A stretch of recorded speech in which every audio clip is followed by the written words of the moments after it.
Hi friends, இன்றைக்கி நம்ம வந்து பிஃபார்ம் 8th செமஸ்டரில் ஃபார்மசூட்டிக்கல் ப்ராடக்ட் டெவலப்மெண்ட் அந்த சப்ஜெக்டில் உள்ள செகண்ட் யூனிட் பார்க்கலாம். Advanced study of pharmaceutical excipients 1.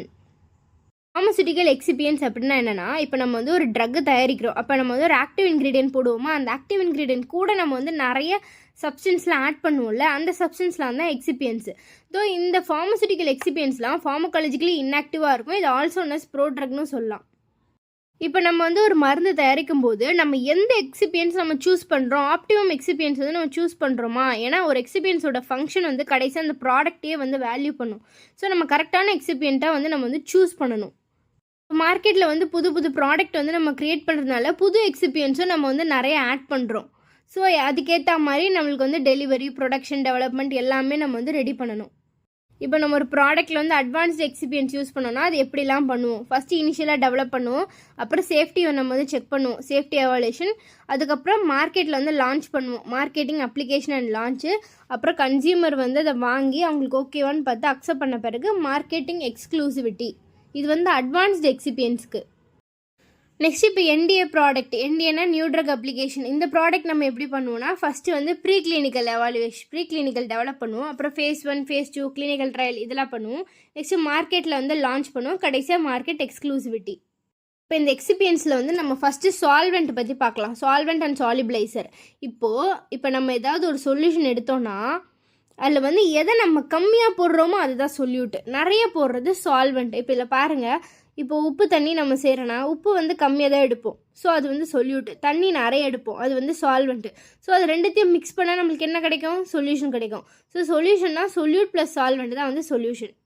இப்போ சால்வெண்ட் அப்படின்னா என்னென்னா, சால்வெண்ட்னா வந்து ஒரு கெமிக்கல் சப்ஸ்டன்ஸ். இப்போ நம்ம வந்து தண்ணியில் உப்பு இல்லை சர்க்கரை ஏதாவது ஒன்று ஆட் பண்ணோன்னா அது வந்து கரையுதில்ல, அந்த கரையிற அந்த தண்ணி தான் வந்து சால்வெண்ட்டு. ஸோ இந்த சால்வெண்ட் வந்து ஒன்று டிசால்வ் பண்ணணும், இல்லை சஸ்பெண்ட் பண்ணணும், இல்லை எக்ஸ்ட்ராக்ட் பண்ணணும். ஆனால் அந்த என்ன நீ பொருளை போடுறியோ அந்த பொருளோட கெமிக்கல் ஸ்ட்ரக்சரை வந்து மாற்றாமல் அதை அப்படியே டிசால்வ் பண்ணும். அதுதான் வந்து சால்வெண்ட்டு. இந்த சால்வெண்ட் வந்து நம்ம இன்டர்னல் யூஸ்க்கு யூஸ் பண்ணலாம், எக்ஸ்டர்னல் யூஸ் கண்ட ஃபார்முலேஷனுக்கும் யூஸ் பண்ணலாம். அதே மாதிரி இந்த சால்வெண்ட் வந்து கேரியராகவும் இருக்கும். எதுலனா liquid dosage form, semi solid, solid dosage form எல்லாத்துலேயுமே இது ஒரு கேரியர்னால் வெஹிக்கலாகவும் நம்ம இது வந்து யூஸ் பண்ணலாம். நிறைய மெடிக்கல் ப்ரிப்ரேஷன் வந்து இந்த சால்வெண்ட் இல்லாமல் வந்து ஒர்க்கே ஆகாது. சால்வெண்ட் இருந்தால் தான் நிறைய ஃபார்முலேஷன் நம்மளால் பண்ண முடியும். இப்போ சால்வெண்ட்டே வந்து 2 டைப்பாக கிளாஸிஃபை பண்ணுறாங்க, ஆர்கானிக் சால்வெண்ட்டு, இன்ஆர்கானிக் சால்வெண்ட்டு. ஓகேங்களா?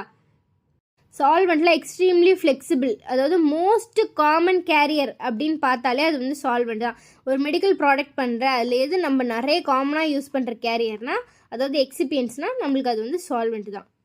இப்போ சால்வெண்ட்டுக்கு எக்ஸாம்பிள் பார்க்கலாம். வாட்டர் இருக்குது, ஆல்கஹால் இருக்குது, அசிட்டிக் ஆசிட் இருக்குது, ப்ரொப்ளின் கிளைக்கால் இருக்குது, ஆயில்ஸ் இருக்குது. இதில் தான் வந்து சால்வெண்ட்டோட எக்ஸாம்பிள்ஸ். நெக்ஸ்ட்டு கோசால்வெண்ட்னா என்னென்னா, இப்போது சில பொருள் வந்து தண்ணியில் போட்டால் இல்லை ஏதாவது ஒரு சால்வெண்ட் லிக்விடில் போட்டால் அது கரையை வந்து ரொம்ப கஷ்டப்படும். ஸோ அப்போ வந்து நம்ம கோசால்வெண்ட் போட்டோன்னா அந்த சொல்யூட்டை வந்து இன்னும் நல்லா கரைக்க ஹெல்ப் பண்ணுறது தான் வந்து கோசால்வெண்ட் மேக்ஸ் சொல்யூட் மோர் சால்யூபிள் இன் சால்வெண்ட். ஓகேங்களா?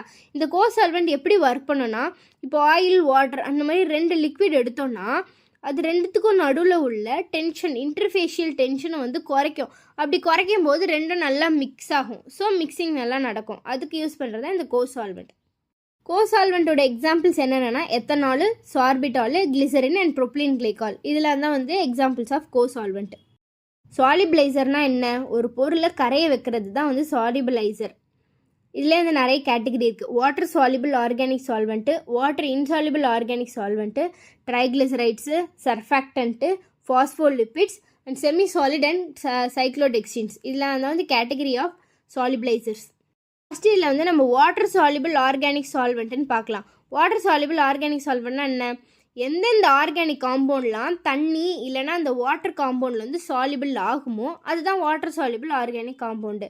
இது வந்து ஒரு அந்த ஆர்கானிக் காம்பவுண்ட் எதெல்லாம் டிபெண்ட் பண்ணியிருக்கோன்னா, பொலாரிட்டி இருக்கும், மாலிகுலர் ஸ்ட்ரக்சர் இருக்கும், அதோட டெம்பரேச்சர், ப்ரெஷர் இதெல்லாம் டிபெண்ட் பண்ணி தான் அது வந்து சாலிபிள் ஆகும்.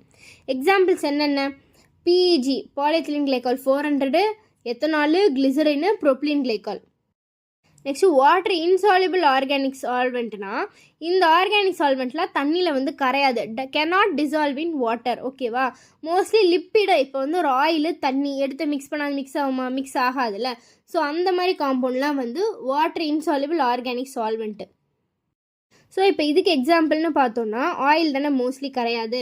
Oleic acid, vitamin E, medium chain mono and diglycerides, long chain triglycerides, அதில் என்னென்ன இருக்குன்னா peanut, corn, soybean, castor oil, அப்புறம் மீடியம் செயின் ட்ரைக்ளிசரைட்ஸில் வந்து coconut oil, palm oil.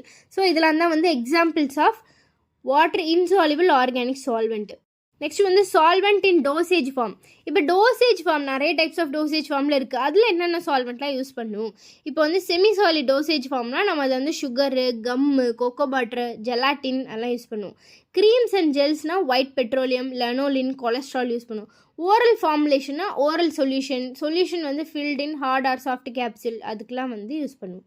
Next வந்து சைக்ளோடெக்ஸ்ட்ரின் வந்து ஆல்சோ செல்லுலோசின்னு சொல்லுவோம்.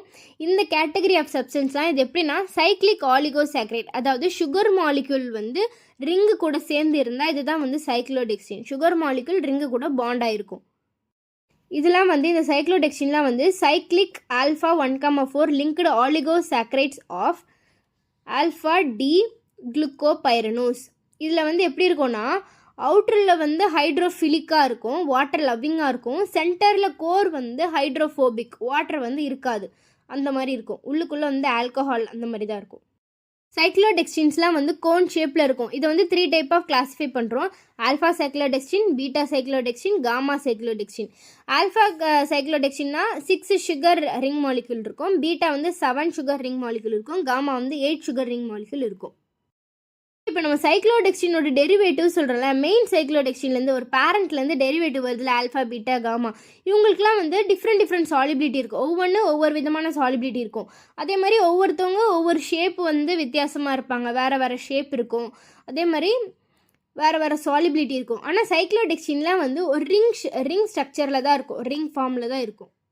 அப்ளிகேஷன் ஆஃப் சைக்ளோடெக்ஸ்டின், அதாவது சைக்ளோடெக்ஸ்டினோட மெயின் யூஸ் என்னன்னா இது வந்து ஒரு காம்ப்ளெக்ஸிங் ஏஜென்ட். இது என்ன பண்ணுன்னா எந்தெந்த சப்ஸ்டன்ஸ்லாம் புவராக வாட்டர் சாலிபிள், தண்ணியில் ஒழுங்காக சாலிபிள் ஆகாதோ அதெல்லாம் வந்து நல்லா சாலிபிள் பண்ண வைக்கும் ஃபஸ்ட்டு. அதே மாதிரி இது வந்து பயோ அவைலபிலிட்டி, ஸ்டெபிலிட்டி அதெல்லாம் வந்து இம்ப்ரூவ் பண்ணும்.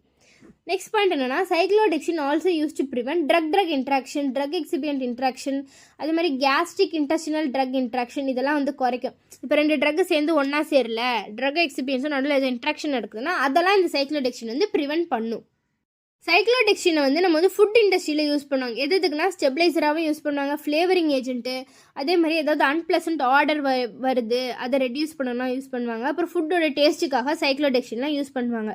அதே மாதிரி சைக்ளோடெக்ஸ்டினை காஸ்மெட்டிக் இண்டஸ்ட்ரியிலும் யூஸ் பண்ணுவாங்க. எதுக்குன்னா ஏதோ லோக்கல் இரிட்டேஷன் வரக்கூடாது, தேவையில்லாமல் ஸ்மெல் வந்து அதாவது அன்பிளசன்ட் ஸ்மெல் வந்து வரக்கூடாது, கெமிக்கல் சப்ஸ்டன்ஸ்லாம் ஒழுங்காக மிக்ஸ் ஆகணும், அதுக்காக வந்து காஸ்மெட்டிக்ஸ்லையும் யூஸ் பண்ணுவாங்க, ஃபுட் இண்டஸ்ட்ரியிலும் நம்ம வந்து யூஸ் பண்ணுவாங்க. நெக்ஸ்ட் வந்து சர்ஃபேக்டன்ட்னா என்னென்னா இது வந்து ஒரு கெமிக்கல் காம்பவுண்டு. இது என்ன பண்ணுன்னா ஒரு 2 லிக்விடு இல்லை 2 கேஸு இல்லை லிக்விடு சாலிடு இந்த மாதிரி 2 ஃபேஸ்க்கு நடுவில் உள்ள சர்ஃபேஸ் டென்ஷனை குறைக்கும். ஸோ இதை வந்து ஆல்சோனா சர்ஃபேஸ் ஆக்டிவ் ஏஜென்ட்னு சொல்லுவோம். இப்போ சர்ஃபேக்டன்ட்னு எடுத்தோன்னா ஹெட்டு வந்து ஹைட்ரோஃபிலிக் ஹெட்டு, வாட்டர் லவ்விங்காக இருக்கும். ஆனால் டெய்ல் வந்து ஹைட்ரோஃபோபிக், வாட்டர் ஹேட்டிங். சர்ஃபேக்டன்ஸில் வந்து எலக்ட்ரிக் சார்ஜ் இருக்கும். அதாவது அந்த ஹைட்ரோஃபிலிக் ஹெட்டில் வந்து நம்ம வந்து எலக்ட்ரிக் சார்ஜ் இருக்கும். அந்த சார்ஜை வச்சு இது எப்படி கிளாஸிஃபை பண்ணுவாங்கன்னா நான் அயனிக் சர்ஃபேக்டன்ட்னா சார்ஜே இருக்காது, ஆனியானிக் சர்ஃபேக்டன்ட்னா நெகட்டிவ் சார்ஜ் இருக்கும், கேட்டயானிக் சர்ஃபேக்டன்ட்னா பாசிட்டிவ் சார்ஜ் இருக்கும், ஆம்ஃபோடெரிக் சர்ஃபேக்டன்ட்னா both negative and positive charge ரெண்டுமே இருக்கும். இப்போ இந்த 4 நம்ம வந்து நான் அயனிக் சர்ஃபேக்டன்ட் பற்றி பார்க்கலாம். நான் அயனிக் சர்ஃபேக்டன்ட்னா ஆல்ரெடி சொன்ன மாதிரி தான், அதோட ஹைட்ரோஃபிலிக் ஹெட்டில் வந்து எந்த ஒரு அயானுமே இருக்காது. நான் அயனிக் சர்ஃபேக்டன்ட்டே நம்ம ஃபர்தர் கிளாஸிஃபை பண்ணோம்னா 4 டைப்பாக கிளாஸிஃபை பண்ணலாம். ஃபஸ்ட்டு வந்து ethoxylated alcohol and alkyl phenol. இது கீழே என்ன வரும்னா ethoxylated linear alcohol, ethoxylated alkyl phenol. Next வந்து polyoxy ethylene glycol mono ether. Next வந்து ஃபேட்டி ஆசிட் எஸ்டர் இருக்கும். இந்த ஃபேட்டி ஆசிட் எஸ்டர் கீழே வந்து கிளைகால் எஸ்டர் இருக்கும், ஸ்பானிட் வீன் இருக்கும். கடைசியாக வந்து நைட்ரோஜனேட்டட் நான் அயனிக் சர்ஃபேக்டன்ட். இதெல்லாம் தான் வந்து கிளாசிஃபிகேஷன் ஆஃப் நான் அயனிக் சர்ஃபேக்டன்ட். இப்போ வந்து அப்ளிகேஷன்ஸ், நான் அயனிக் சர்ஃபேக்டனோட அப்ளிகேஷன் எதுக்கெல்லாம் யூஸ் பண்ணுவோம்? இது வந்து use for preparation of niosome ப்ரிப்ரேஷனுக்கு நம்மளுக்கு யூஸ்ஃபுல்லாக இருக்கும். அதே மாதிரி இது வந்து ஒரு கோ எம்எல்சிஃபையராகவும் ஆக்ட் ஆகும். அதே மாதிரி இது என்ன பண்ணுன்னா டிசல்யூஷன், அதாவது ட்ரக்கு வந்து டிசால்வ் பண்ணுறதுக்கு என்ஹான்ஸ் பண்ணும், ஹெல்ப் பண்ணும். அதே மாதிரி இது use to prepare oil and water எமல்ஷனுக்கும் நம்ம யூஸ் பண்ணலாம். அதே மாதிரி வாலடைல் ஆயிலோட சாலிபிளைசிங் ஏஜென்ட்டாகவும் யூஸ் பண்ணலாம். ஸோ இந்த பார்ட்டில் வந்து நம்ம என்ன பார்த்துருக்கோம்னா advanced study of pharmaceutical excipients 1, அதாவது செகண்ட் சாப்டரோட பாதி பார்ட் பார்த்துருக்கோம். மீதி பார்ட் வந்து நம்ம நெக்ஸ்ட் வீடியோவில் பார்க்கலாம்.